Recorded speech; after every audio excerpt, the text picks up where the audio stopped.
Kabut asap mulai mengganggu aktivitas transportasi air di perairan Sungai Musi, Palembang, Sumatera Selatan. Maraknya pembakaran lahan di sejumlah wilayah menjadi pemicu kabut asap mulai memasuki ke ibu kota Sumatera Selatan, yakni kota Palembang.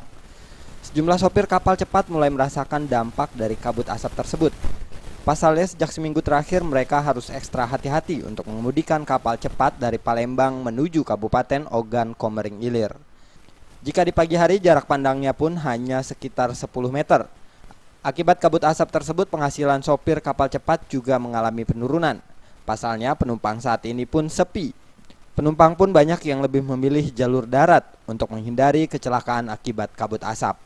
Kabut nggak kelihatan. Nggak kelihatan. Jadi kita gimana Pak untuk ininya Pak?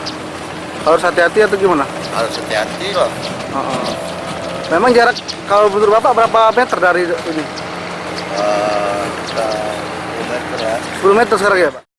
Selain itu kebanyakan sopir kapal cepat kini lebih memilih untuk berangkat lebih siang guna meminimalisir dampak kabut asap di perairan Sungai Musi. Berdasarkan data BMKG, titik api terpantau sebanyak 67 titik, meningkat dibandingkan kemarin sebanyak 61 titik. Dari Palembang, Sumatera Selatan, tim liputan melaporkan.